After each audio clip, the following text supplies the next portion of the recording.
We as educators should always attempt to hold our students to the highest expectations possible, but within a realistic realm based on students' individual needs and levels.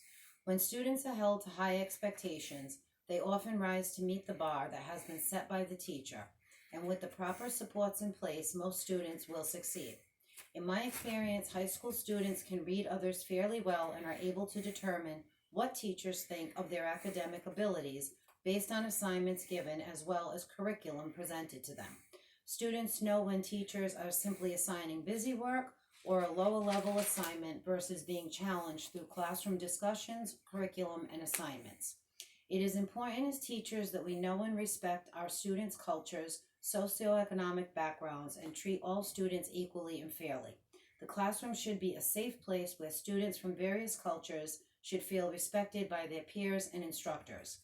Whenever possible, it is always positive to create lessons that address different cultures and backgrounds and make assignments/lesson plans relative to a diversity of individuals within the classroom. Teachers should know their students, meaning take the time to call your students by their first names within the first initial couple of weeks of school. Listen to students' concerns/issues and always work on building relationships with students. Building relationships can be more important than content, and both are directly related. We as teachers need to realize that students are constantly observing us in every way. It is important for teachers to demonstrate to students the way we would like to see them speak, act, dress, and interact with peers as well as in society. Teachers who reside within the community they service can be under even more scrutiny after school hours or on weekends. Teachers need to behave in a manner in which they practice what they preach, both inside and outside of school, because if not, students will not give any credibility to our words.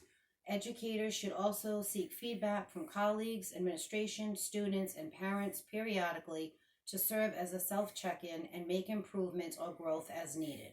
Teachers need to be honest, compassionate, and dedicated to the profession.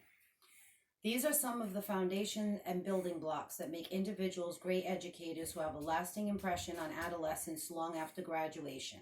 The disposition that I currently possess, which has helped me become a successful teacher over the past 30 years, are high expectations, strong relationships with my students, and a passion for what I do every day.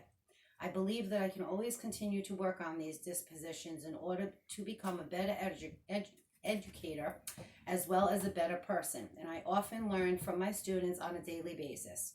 I am flexible, humorous in the classroom, which is essential for survival, and open to suggestions from my kids.